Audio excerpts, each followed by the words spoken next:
Om Namo Bhagavate Vasudevaya.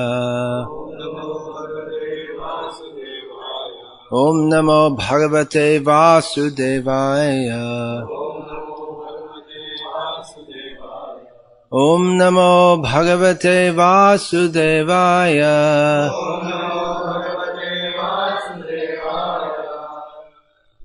Srimad Bhagavad-gita as it is, translation and commentary by His Divine Grace A.C. Bhaktivedanta Swami Prabhupada. Adharama bhibavat Krishna pradoshyanti kulastriyaha Strishu dushtasu varshneya jayate varna sankaraha. When irreligion is prominent in the family, O Krishna, the women of the family become polluted, and from the degradation of womanhood, O descendant of Vrishni, comes unwanted progeny. Purport. Good population in human society is the basic principle for peace, prosperity, and spiritual progress in life. The Varnashram religion's principles were so designed that the good population would prevail in society for the general spiritual progress of state and community. Such population depends on the chastity and faithfulness of its womanhood. As children are very prone to be misled, women are similarly very prone to degradation.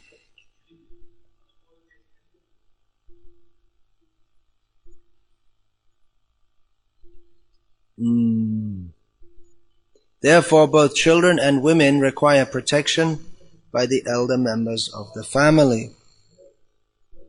By being engaged in various religious practices, women will not be misled into adultery. According to Charnakya Pandit, women are generally not very intelligent and therefore not trustworthy. So the different family traditions of religious activity should always engage them, and thus their chastity and devotion will give birth to a good population eligible for participating in the Varnashram system. On the failure of such Varnashram dharma, naturally the women become free to act and mix with men, and thus adultery is indulged in at the risk of unwanted population. Irresponsible men also provoke adultery in society, and thus unwanted children flood the human race at the risk of war and pestilence. We are just reading about this now, about Arjuna's Vishada, lamentation on the battlefield. We don't feel Arjuna's lamentation. We have our own lamentation. Our own disturbance, confusion, worries. Not the same as Arjuna's. We don't feel as Arjuna did because we're in a different situation. But he was feeling that if I fight, then if I engage in this horrible warfare, then the result will be something very bad. Nimittani viparitani, I see all bad omens, he said. The result will be something very bad, so I don't want to take part in this.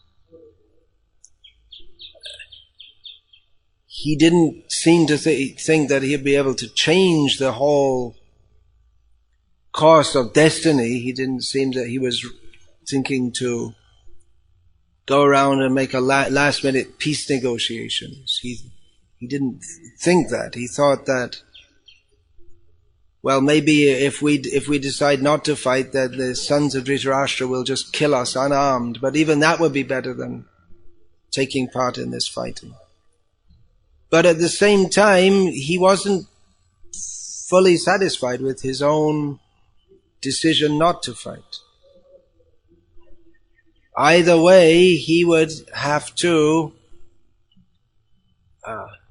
disappoint persons who he never wanted to disappoint. if he fought, he thought, then to have to fight against my gurus, of course, they weren't disappointed. They just took it as the natural course of life, that person who we loved and trained from his very childhood is now shooting arrows at us to kill us. They were ready for that, because they know that is the life of Kshatriyas. However harsh it may seem. For Arjuna that was too harsh. His Kshatriya's life is harsh. Killing animals in the forest, even that's the least of the harshness, but they have to do that. But even one has to kill one's own family members. The call may be there to do so, if necessary. So he didn't want to do that. That was killing. He could do that. He was a Kshatriya. But killing against the principles of dharma, that was just too much for him, and especially to attack, especially Bhishma, Drona, these two. That was really more than he could mentally adjust to. So he considered that to be adharma. But he also knew that it was adharma not to fight, because as a Kshatriya he's supposed to fight, and the order of his elder brother is there, and Krishna himself is there. No one else thought, well, let's not fight. Everyone thought we should fight, but Arjuna alone is standing up and expressing his discontent. Later, after the battle, we find that Ashvatthama, he killed, it's mentioned, the sons of Draupadi when they were sleeping, but actually there are many, many more who he killed when they were sleeping, which was a gross act of adharma. And Arjuna vowed that he would bring back the head. Oh, and then even on top of that, it's the last act of total spite to kill the last remaining member of the dynasty, who was later to be known as Parikshit, the child of Uttara within the womb. Of course, theoretically, the 5 Pandavas could have begotten more children, but it was unlikely at that age. So he tried to do that, and then Arjuna vowed that he would bring the head of Ashvatthama back to Draupadi so she could take her bath after the period of mourning. She could take her bath standing on his head. Heavy people, Kshatriyas. So when Ashvatthama was caught by Arjuna, he brought him back tied up like a beast, and brought him. And at that time Draupadi herself, supported by Yudhishthira, petitioned that Ashvatthama not be killed. And Bhima said, yeah, he should be killed. And this was a test for Arjuna. Krishna set this up as a test. And he eventually killed Ashvatthama in the manner of insulting him. Because for a Kshatriya, his prestige is more than his life. What is that in Bhagavad-gita? It says, I'm just not getting it now. Sambhavitasya chakete maranadati richate. For one who has been honored, to be dishonored is worse than death. And Kshatriyas lived and died on that principle. They would rather die than bring dishonor to their family. So Arjuna made a great insult to Ashvatthama by chopping his hair off with his jewel on his head and then letting him go. To capture a Kshatriya and release him is worse than death. They'd rather be killed in the battle. A real Kshatriya. Because it means that you capture and then you let go. It means you're just insignificant. I can capture you, I'll let you go, and if you make any more trouble, then I'll capture you again. That's the idea. You're not a sufficient threat to me that I'm going to keep you imprisoned. So it's highly insulting.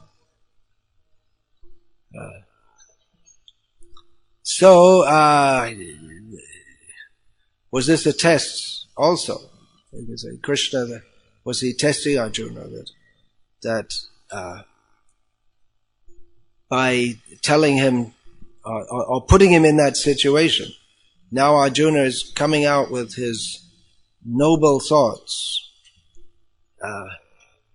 There's a time and a place for everything. I mean, the noble thoughts, that should have come before everyone assembled. It's also a consideration. You brought everyone here, and now what's that for? So Arjuna can give a speech to them. Instead of Krishna speaking Bhagavad-gita to Arjuna, Arjuna will give his Sermon on the Mount to or Buddha, his sermon in the grove, his peace, peace, peace. So Arjuna is going to set up a new religion, Buddhism. A little ahead of Buddha. Okay, folks, now I realize after all this time that all you need is love. Dig it, man. Let's have peace. And then he would be worthy to be killed by all the Kshatriyas for going against Dharma. Buddha taught ahimsa paramo dharma. The topmost dharma is ahimsa. But to state that is adharma and himsa, both.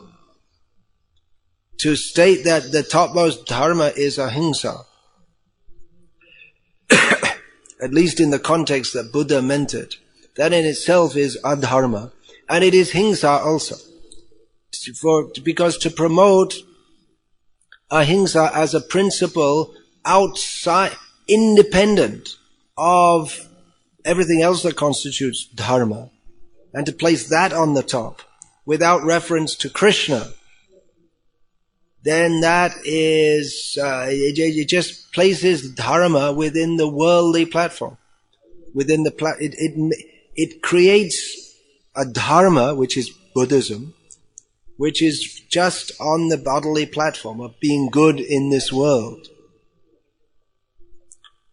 Without ahimsa paramo dharma, that is true if we understand that himsa means to not accept Krishna. That is himsa. But without defining it in that way or just leaving it vague, then it actually promotes himsa, not only on the subtle platform of being envious of Krishna, but even with the idea that we won't have any kind of himsa or violence, then it actually promotes more violence. Which is the reason that the Kshatriyas were coming to fight on the battlefield of Kurukshetra. Because within dharmic society, Vedic society, the kind of violence that causes one man to kill another, that is restricted to the Kshatriya class. And the Kshatriyas are required to protect the rest of the population from the violent, exploitive tendencies of others.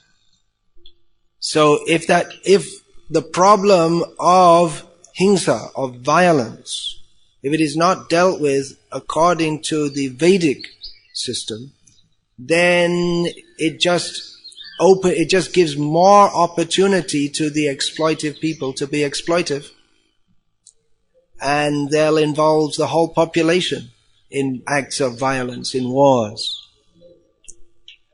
It will encourage, if we say we're not going to fight, then it will encourage people who are exploitive to be more exploitive and bring in more adharma.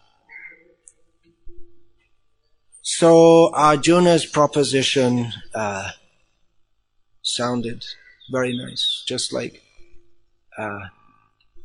up to the present day, there are people whose propositions sound very nice. Peace. There are people going around talking about peace.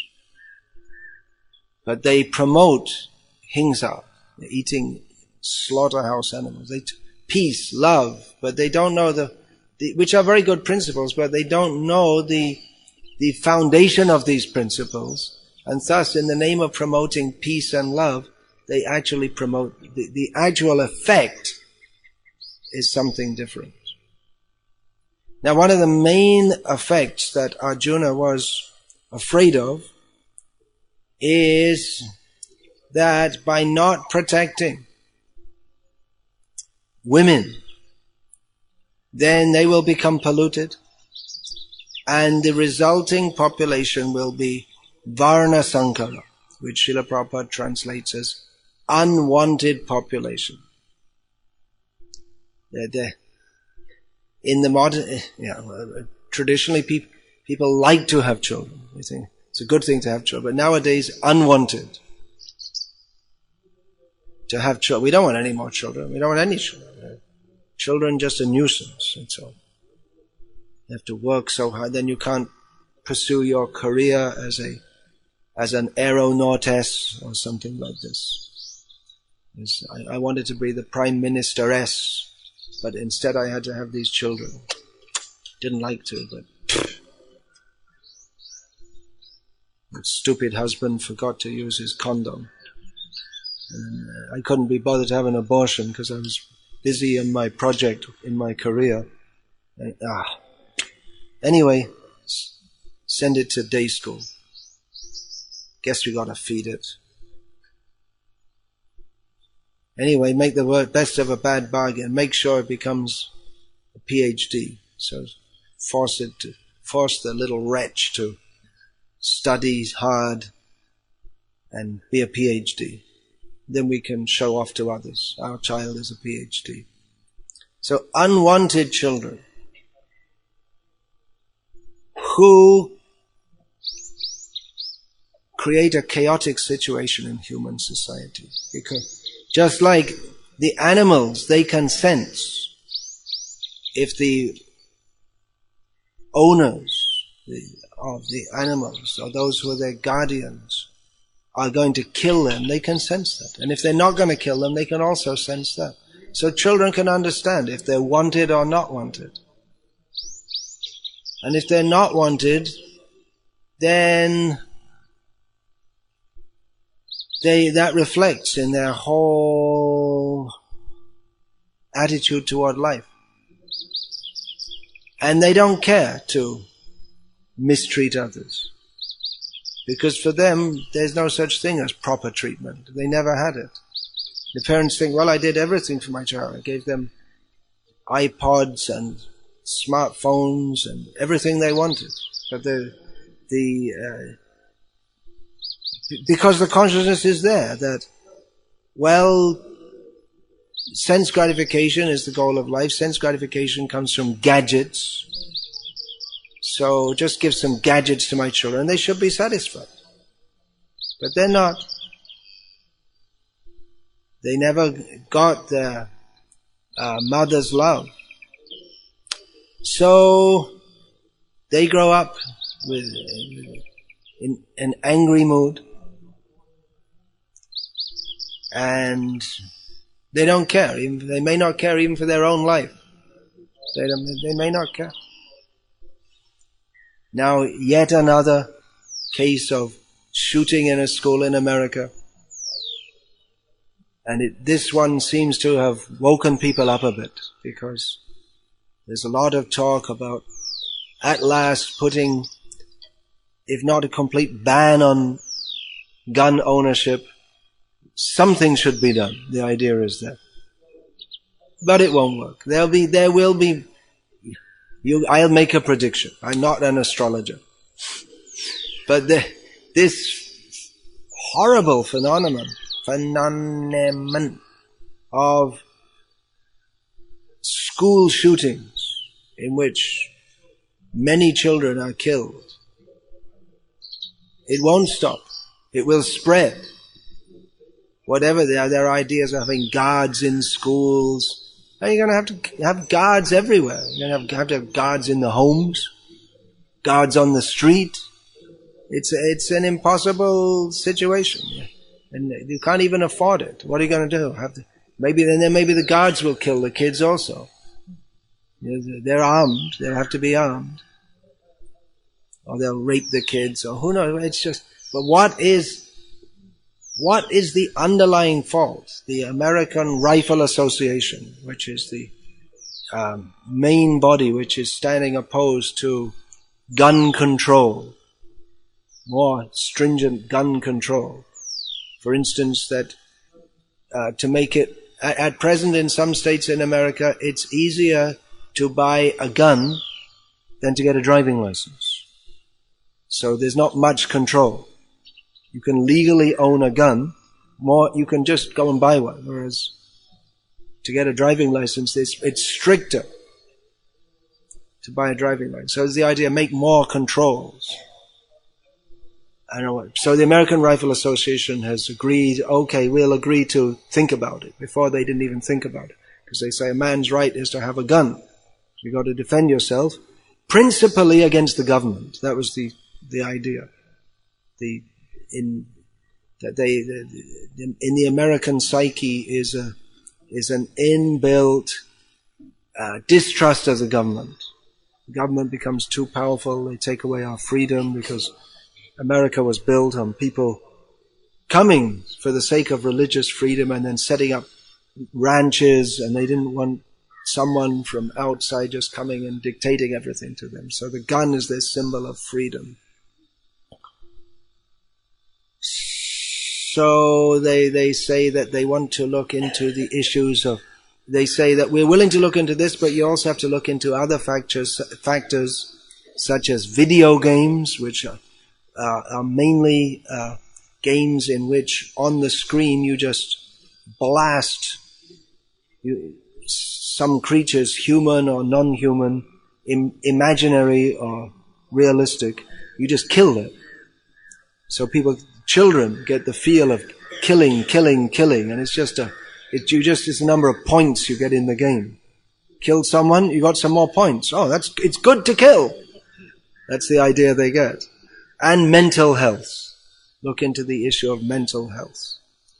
So, okay folks, we're going to clean up the video games, make some more restriction on buying guns, and give everyone some more Prozac or whatever is required to make them more mentally sound, and yippee, there'll be no more killing in the schools.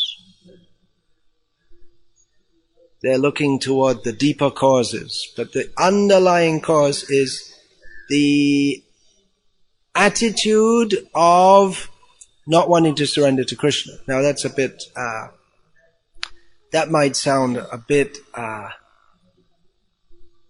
otherworldly or too metaphysical, but so removed, a little bit removed from that deep underlying cause is the fact that billions of living beings are slaughtered mercilessly every day in not every country of the world, because not every country of the world is big enough to have millions to slaughter. But certainly in America, it's a large country with a large meat-eating population. Millions of creatures are killed every day. Mercilessly. How could a human mercilessly kill children? But you, my dear friends, are doing that every single day. There are some rules that the animals should be killed humanely, whatever that means.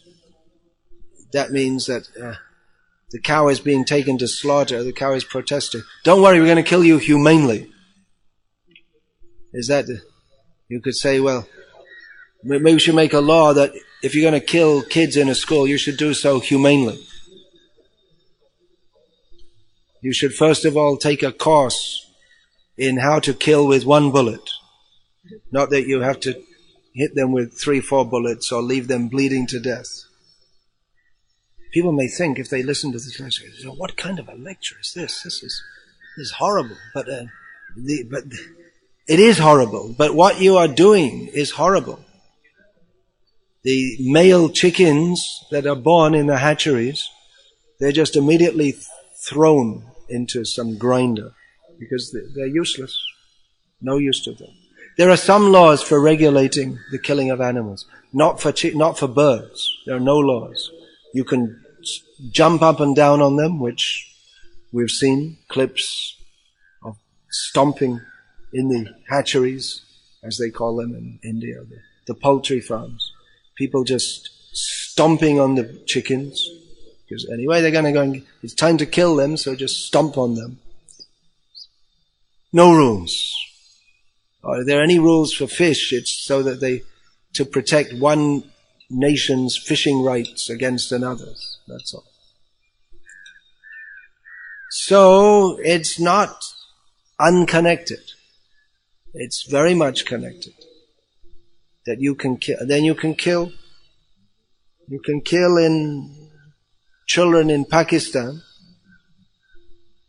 That's all right. But killing children in America, that becomes a big thing in the press. They never show in the press all the kids getting killed in Pakistan by American drones and the agony of the parents, etc., etc. It's only in America that, just like that Donald Pearl, one journalist, was killed in Pakistan, America.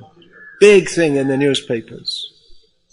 In India also. But then so many Indians and Pakistanis are also killed by Pakistani, whatever they want to call them, terrorists or militants or whatever. And they're just numbers. 9 people were killed in firing on the line of control. Just, who are they? Who knows? Who cares? So there are underlying causes. Here's another underlying cause which we can understand. Varna Sankara. Children are born in lust. They're unwanted. They're not inclined toward dharma because they're born out of adharma. For maintaining proper population in society, there has to be marriage. And then, even within marriage, the sexual impulse has to be controlled so that good children will be produced. But if not, then bad children are produced. And then in each generation the problem compounds. Because Varna Sankara, they're already bad children by their very birth. That means that the kind of child that will be attracted to, the kind of soul that will be attracted to the womb of parents that are indulging in sexuality simply out of lust without regard for the rules of dharma are going to be in the same category as Hiranyakashipu and Hiranyaksha, who were born simply to satisfy the lust of ditthi without consideration of the principles of dharma. So they were very bad. Of course, they were born from very powerful parents, whereas nowadays the children are not born from such powerful parents. So they may not be such big demons as Hiranyakashipu, but it's the same principle. And then they produce more children, and then and there's a whole society of Varna Sankara in which there's no consideration of dharma. And the whole atmosphere is perverse. The whole atmosphere is degraded. And then in such a situation, more children are produced. And each generation, it compounds geometrically. This is a major problem which we don't think about. That what kind of children are we giving birth to? That there's this idea of cloning coming now, with the idea that you put the more intelligent and strong-bodied, you will produce more intelligent and physically healthy children. But the idea that they should be principled according to dharma is no idea. No idea. So it's an extremely grave situation. Actually, what Arjuna said was right. So why did Krishna overrule that? Arjuna was in Kaviistic language in a lose-lose situation. If he fought, he wasn't happy to fight. He didn't want to. He could see that fighting would not give a good result, but not fighting would also. That Arjuna's not fighting would not stop everyone else fighting. And he himself personally, all the good things he'd done in the past would just be nullified by that. It would be a disgrace. Kula kalanka, a disgrace to the family. That's how he would be considered. So that was a lose-lose situation. And Krishna, he exhorted Arjuna to fight, with the idea that, well, if the Kauravas are killed, the army of the Kauravas are killed, then there won't be any Kshatriyas left in the world, because our forces will all be killed also, and then the women will be unprotected, and then that will result in Varna Sankara. But then, if you don't kill them, then they will remain in charge. And the Kauravas, they are unscrupulous people. They'll do what they may give some lip service to dharma, that's all. But they don't care. Their aim is just to have Duryodhana on the throne, by hook or by crook. They don't care. If at all they follow dharma, it's just to put on a show, that's all, so that people praise them more. But they don't care. They don't care. So Krishna, his purpose was to cut down the demoniac people. Cut them down. So he wanted them cut down. He had his plan. And Kali Yuga was coming, so anyway the situation was going to be. You couldn't expect much good. And what happened is those demons the ones that weren't killed, that hadn't partook in the battle of Kurukshetra, then they took birth again in Kali Yuga. Jayate, what is that?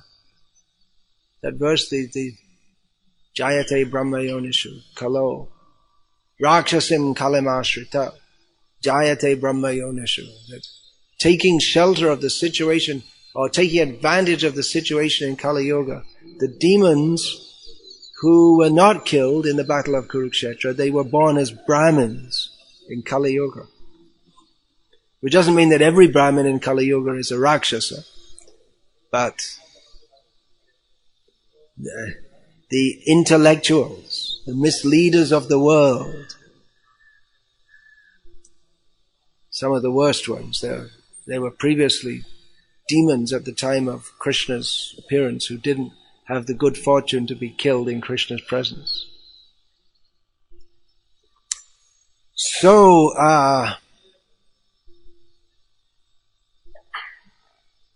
such a crucial point, which no one in all their discussion, now there'll be so much discussion in America about how to stop the killings, and they might just start to think about what direction our society is going in, and like they're saying, we have to have discussion about video games. But it's only just touching the tip, just touching the surface of the great pool of problems. Just like was it after the First World War or the Second World War, there was the moral rearmament movement. It was very prominent. That we have to be, these wars are caused because we have to become more moral. We have to live a proper life. But that doesn't go well with consumerism. The economy requires people to be lusty and greedy. Consumerism. Buy more. Well, I need to buy a washing machine. I don't need to buy a washing machine. It saves you work. But I have to go and work to get the money to pay for it. Never thought of that. So, your life will be better with a washing machine and everything else. But the fact that you have to work to pay for it, it didn't happen in their mind. Because they don't show that. They just show how wonderful it is. You'll have so much time to run off with your boyfriends and all kinds of things. So, your husband is out at work to pay for the washing machine and everything else. And he has to pay taxes to support the unemployed. And the unemployed are having sex with the women whose husbands are out working. He pays the taxes. He pays for the washing machine, he pays for the taxes, and he pays for the unemployed people to have fun with his wife. So, these things are going on, to quote a famous Prabhupada line. So, people are looking for even though they have some idea of the gravity of the problem, but they're just looking for anodyne solution. That means you have a headache, take an aspirin. That's the solution. Actually, it's brain cancer, but anyway, just take an aspirin because. So they're looking for solutions, which are not solutions. They're looking for solutions which don't really address the problem in its real gravity. That 20 kids are killed in a school by some guy who appeared, they always appear to be very nice, the guys who do this. We could have never have imagined.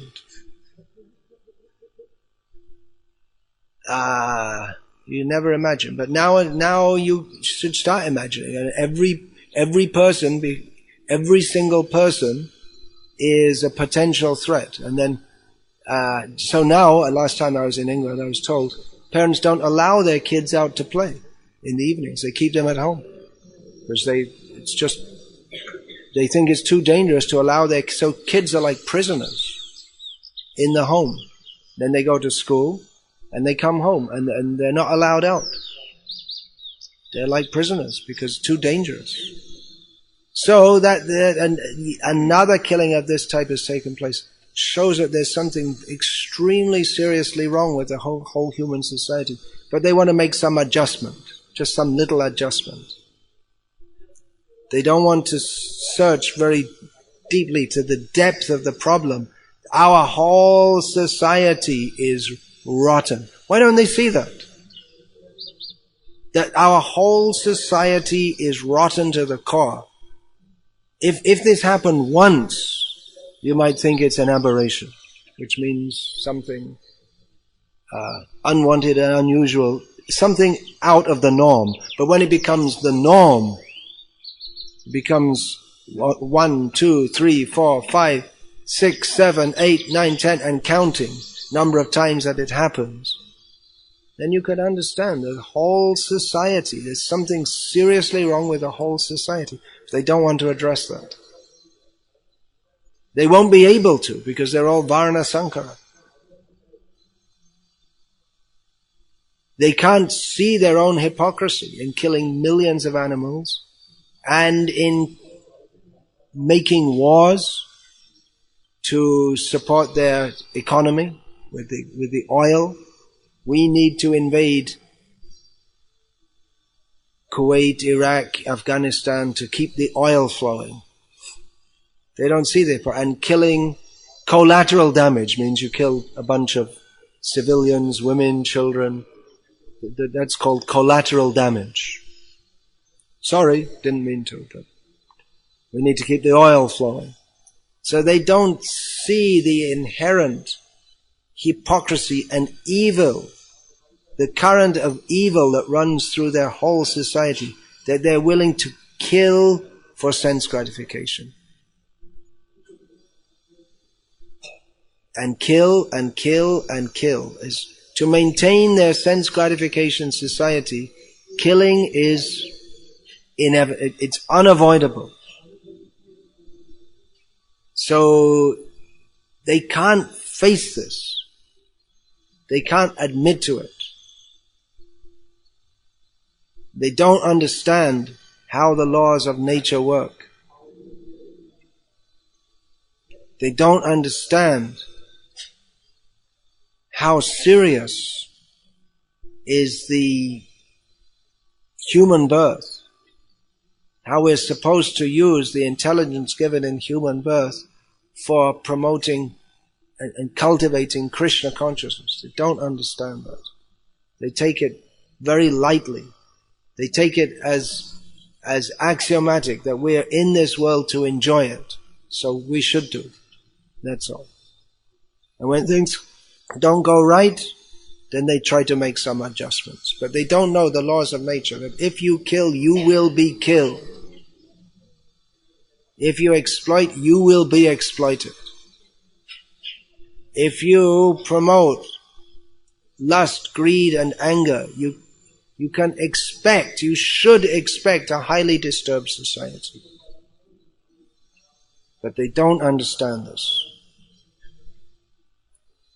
In fact, these statements which are in Prabhupada's books, it's probably only a matter of time until governments around the world try to stop it. It's amazing it did start. It wasn't the government, it was one court in Tomsk in Siberia. And the point that was missed in that whole point of them trying to ban the teaching, the distribution of Prabhupada's Bhagavad-gita as it is, the point which was missed in all the frenzy, all the hoo-ha about all of this, is that the prosecutors said, we're not against Bhagavad-gita, we're against this edition. That got lost. Because they say, we're not against Bhagavad-gita, we're not against Hinduism, but these particular purports say things like this, that women are generally not very intelligent and therefore not trustworthy. Women become free to act and mix with men, and thus adultery is indulged in at the risk of unwanted population. It's statements like this, which in modern parlance would be called sexist. It's statements like this, which it's amazing, but it must come. The reason that, I guess the reason that it's not brought up, or hasn't come up, is because the Bible is also full of such statements. And I guess the feminist movement, who are very aware of this, they've thought that up to now it's not politically favorable or wise for them to go up against the whole Christian religion. Even this PETA organization, they're trying to stop unethical treatment of animals. So I heard that at one point they came out against saying, well, the whole Western civilization based on these religions, Christianity and Judaism, that's the problem. They've created an ethos of exploitation of animals, but apparently they brought out this point and then they decided to withdraw it because they thought it's not politically expedient, that's the word. You can make some rough Tamil approximation for that. It's not politically expedient for them to do so. It doesn't favor their cause, even though it's true. But to state the truth would be too unpalatable for people to accept it. And actually Prabhupada said something to that, in that regard also. I read it just a few days ago in one of his conversations. I should have noted it. Next time I come across it, if I do, I'll make a note of that. Prabhupada said, actually these religions, this Christianity and all these religions, they're just useless. But we shouldn't say that. We shouldn't say that publicly.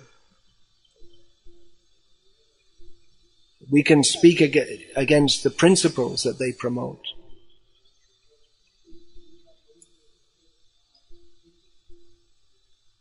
Yeah, in one of those books by Sahadev Prabhu that I saw one article about, there's a Christian, a Catholic priest who's propagating real Christianity means you should be a vegetarian. But then we should ask him, well, does that mean that everything that you know about Christianity, apart from this, has been wrong up till now? That you're a Catholic and that means you have to accept the authority of the Pope. That means you're saying the Pope is wrong, and all popes up to now have been wrong. So actually to be a Christian and to be a vegetarian is what Christianity has come to mean. It's an incompatible situation. And years ago I saw, it must have been in the 1980s, outside our Soho Street temple in London. I've told this anecdote several times. I came out to be handed a pamphlet in which there was a big warning, beware of Satan, something like this. And the message was that vegetarianism is against the Bible. So be careful of these vegetarians. And it was really, really amusing because it had a picture of Satan with his horns and his fangs and looking really evil, holding a plate of cabbages, potatoes. It was amusing. But actually that guy was being a real Christian in the sense that Christianity is understood today.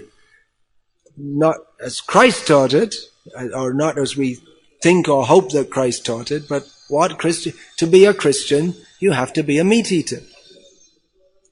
So I also saw that, recently, it was the Vyasa Puja offering to Srila Prabhupada this year, 2012, by my good friend Tamoha Prabhu. I only know him via email. So he wrote in his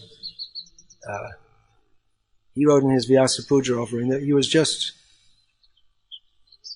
going through the channels on TV once, and he came across a Christian preacher who was preaching that our service to Jesus has to be unmotivated and uninterrupted, and his whole, we have to have pure service, and his whole spiel was from Bhagavatam, and then a close-up came of the book which he was holding in his hand, which was the Srimad Bhagavatam.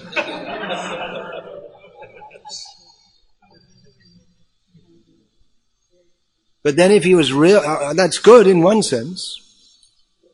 But then, why stick to the whole Christ thing anyway? They've understood that he's understood this is a higher form of religion, but then why stick to the whole thing about Christ? It may end up that we'll all have to join the church because they may preach all these things, or our own society is promoting, well, you don't have to, you have to surrender, but, take it easy, a little later, maybe after a few lifetimes.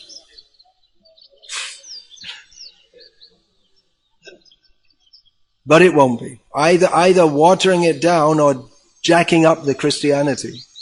Either way, you're not going to get the real thing. These are all Varna Sankara solutions. How to be Krishna conscious without being Krishna conscious. Without surrendering to Krishna. Just get some special mercy. That's it. Water the thing down. Special mercy. Special mercy means you don't have to follow everything. You don't have to be serious. You just get some special mercy, and that's it. Then you don't have to follow. And what is the symptom of the special mercy? Well, we said that there's special mercy. There's no symptom of any special mercy, like becoming highly empowered to give up sense gratification and induce others to give up sense gratification, fully dedicate your life to Krishna. The special mercy is that you're allowed to indulge in sense gratification, but that's not special mercy at all. That's cheating.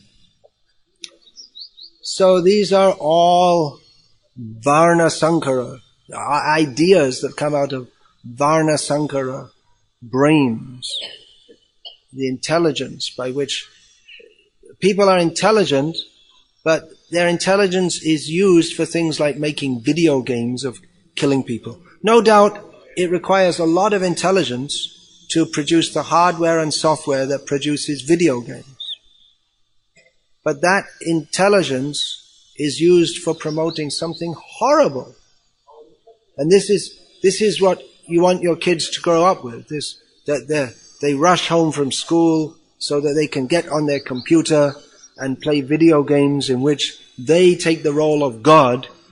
They can become the destroyer and kill others, kill all kinds of horrible beings, and live in a fantasy world. So they're intelligent, but they're intelligent, but their intelligence is perverse. And the intelligence of parents who think that it's okay for their children to grow up with these video games, that's also perverse. That's also child abuse. There's so much concern about child abuse, and they should be.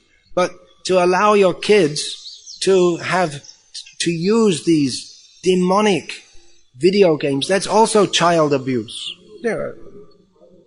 What's the harm? They're sitting peacefully in front of a screen, and what does it matter? And what does it matter? And then one day, you get a machine gun, and maybe they don't do, but someone else is doing. We're living in a society where that is normal. It's becoming normal. It's happening again and again and again. So, what Prabhupada is writing is, people, they think this is horrible. Prabhupada is saying that women should not be free to act and mix with men. But, just as a point of information, this was the standard in human society up until very recently all over the world. Even in the Christian churches, there used to be the men on one side and the women on another side. And the women would cover their heads. And it was understood that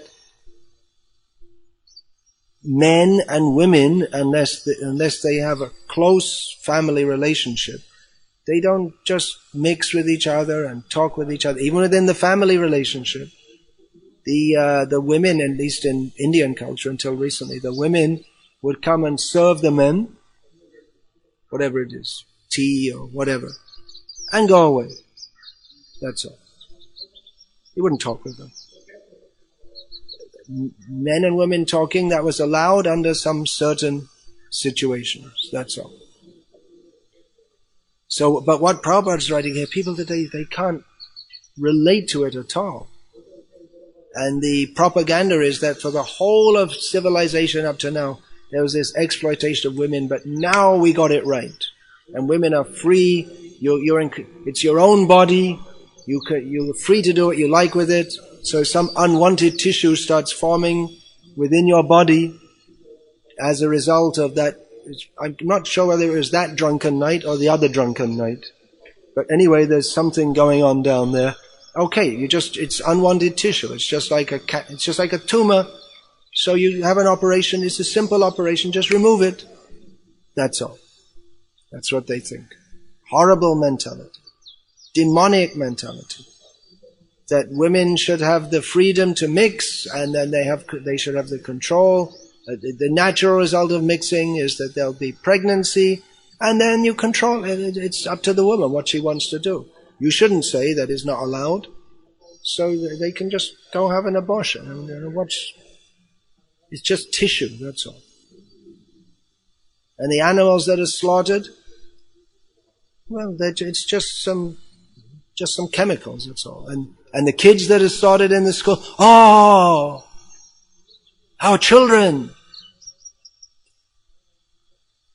You've created that mentality. Fetuses in the womb are just tissues that can be disposed of. Animals are just chemical combinations that can be disposed of. And children in the school, they're just some other matter that can be disposed of. They don't connect the dots. They don't understand. So this kind of statement will very much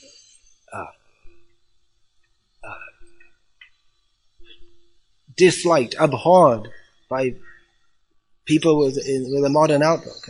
Recently I met a GBC member who told me that we shouldn't distribute these Bhagavad-gita as it is, because people, they can't relate to it at all.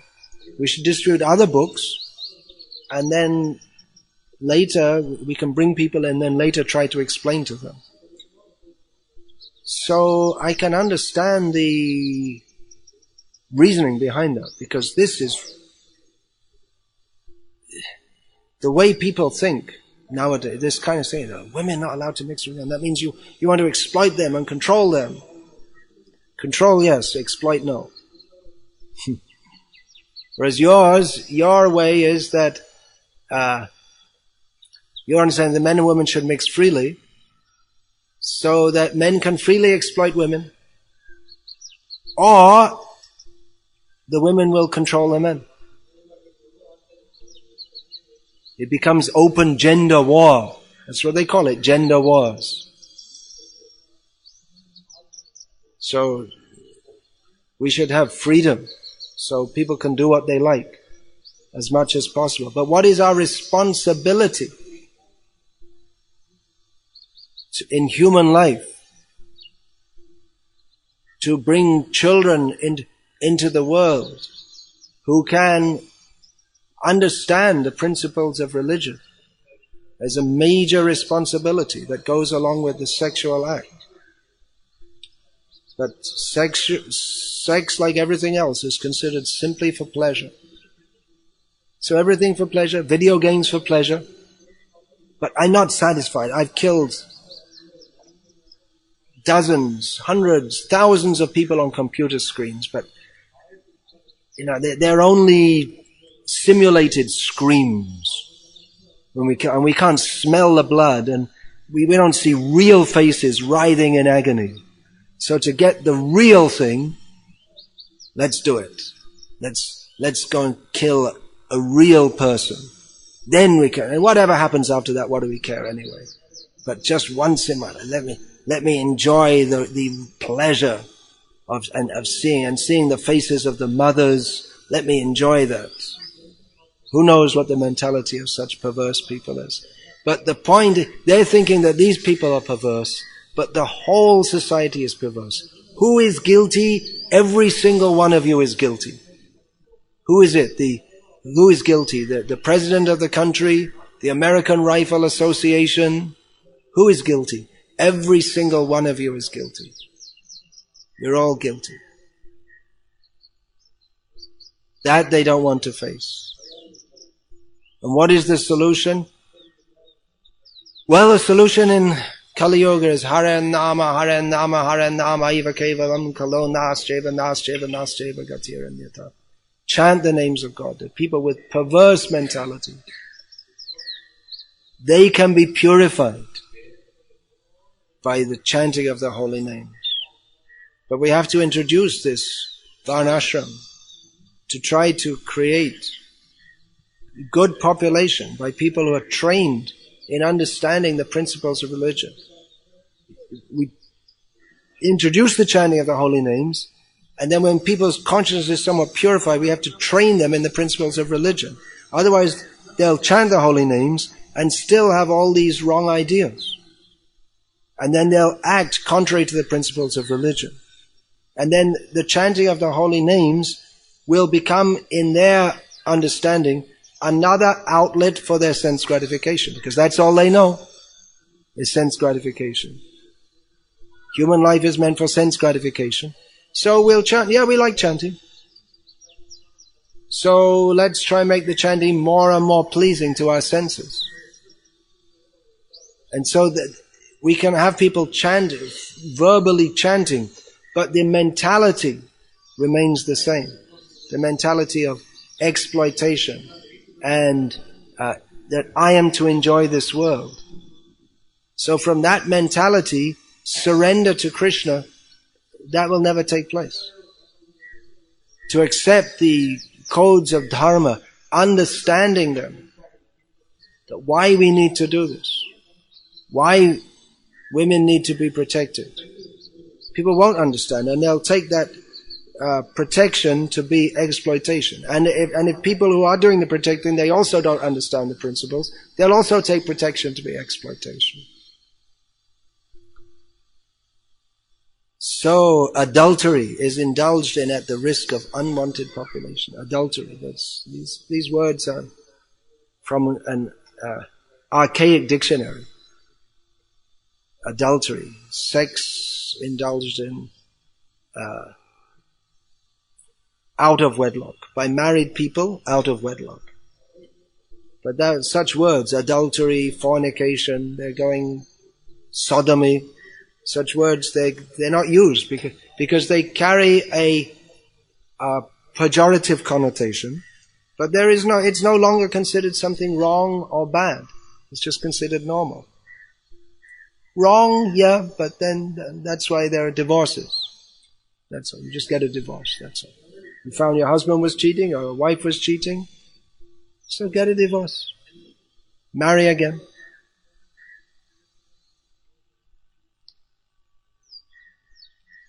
So Srila Prabhupada's books seem very old-fashioned to people who are modern, progressive, advanced in their own imagination.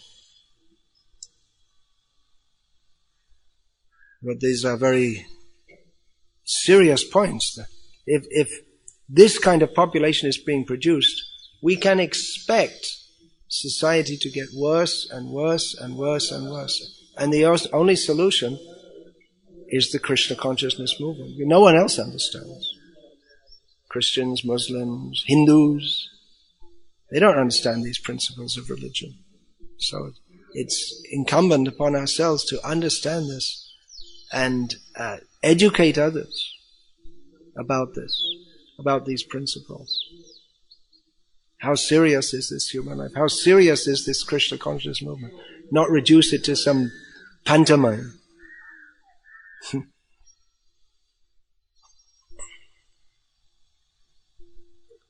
Things are bad, they're getting worse. Think things are bad, well, they're going to get worse. It's only going to get worse unless we promote the Krishna consciousness movement. Only hope.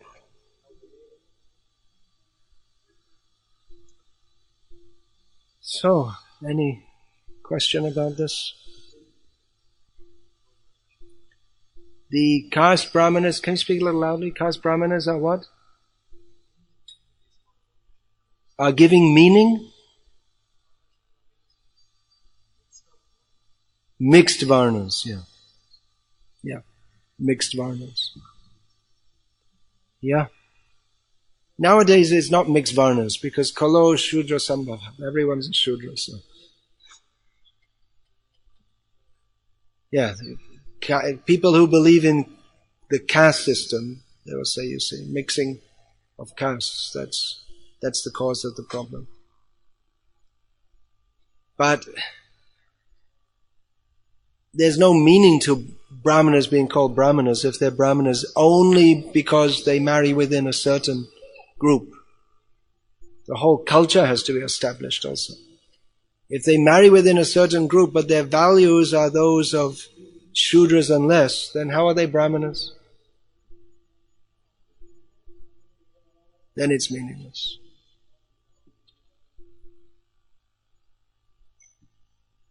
Mixed races, yeah, mixed. Traditionally, boy from a Brahmana family marrying a girl from a Brahmana family because they have the same culture, same values. And naturally that if they performed Garbhadhana Sanskar, then naturally to their womb would be attracted a soul would be sent there suitable to be their child. And so generally, and with the culture within their home, naturally the children would gravitate toward that kind of culture. So generally, children born of Brahmanas would be Brahmanas, children born of Kshatriyas would be Kshatriyas, and so on. But with the breakdown of that, then we can say children born in so-called Brahmana families today, they might be somewhat more sophisticated, but their mentality is not that of Brahmanas, because their parents' mentality is not like that. So the whole thing is broken down. Therefore we have to revive it. That was an important part of Srila Prabhupada's mission, to revive Varnashram. First there has to come Harinam. That has to be followed up with training. Not just somehow or other get people to chant Hare Krishna, it's all over, it's all finished. You don't have to do anything else. You have to train them in every aspect of their life.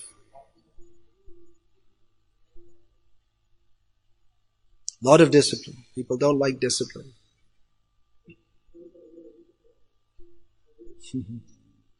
The higher the Varna, the more discipline there is. Chandals, they have maybe among themselves they have some kind of rules. Shudras, they have rules. Vaishyas more, Kshatriyas more, Brahmanas more. So this whole idea, no rules and just chant Hare Krishna, that will lead to downfall, not uplift. But people of Varna Sankara background, even if they take to Krishna consciousness, they may think we don't like all these rules. Rules are very big. Don't bring up. We just chant Hare Krishna, that's all. They want to circumvent the purification that comes from following the rules. Never mind Chaitanya Mahaprabhu himself instituted these rules. But they think themselves more advanced than too advanced to follow Chaitanya Mahaprabhu's rules. Yeah, anything else? Oh, yes, please. Currently there's an issue going on in Delhi. A medical college student, a woman, was raped by 5 or 6 students in a bus, a running bus. So many students are protesting. Did that just because to make a caution in the society that women are moving around very freely. If they're going to continue that, more such incidents will happen. So we want to give a caution. One of the rapists said that we did that to show what happens when women move around freely. But it is a fact, isn't it? We don't sympathize with their action. Recently in Delhi, maybe a year ago or so, there was some women had what they called the Besharami Morcha, which means that was taken from the English slut's walk. In Canada, one policeman made a comment that if women dress like sluts, they can expect trouble. Slut is slang for prostitute. It's or for a woman who's just very loose in her mixing with men. So in protest against this, women around the world brought out sluts marches in which they went out dressed in all their short skirts and revealing clothes. And the press was right behind them. I mean, it's actually a fact. I mean, women, they dress in short skirts and revealing clothes. Why? To reveal their bodies, to incite this sexual appetite in men.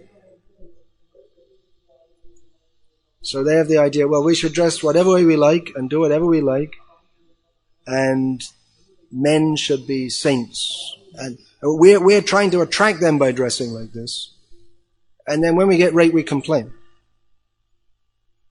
So they had, and in Delhi they organized it also with a different name, because the word slut is not known in Indian English very much. So they gave it a Hindi come Urdu name, Besharami Morch. Besharami means shameless woman. And Morch means what? March, like that? Protests. So, it's a fact. Although,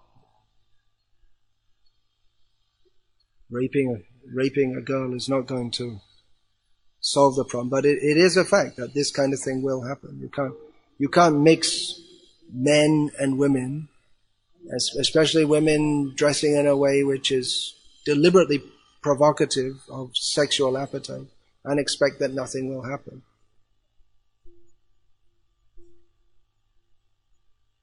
It's asking for trouble, as a saying in English, asking for trouble. How much we need to re-educate the whole human society. All their values are all wrong. So, anything else? Someone else had a question? No. Alright, so Hare Krishna. All glories to Srila Prabhupada. Agyana timirandhasya gyananjana shalakaya chakshurin militam yena tasmai Shri Gurave Namaha. We offer our respect to Srila Prabhupada, who we were in the darkest of dark ignorance, and Srila Prabhupada applied the ointment of knowledge, and in this way opened our eyes. Otherwise we wouldn't have a clue. Hare Krishna.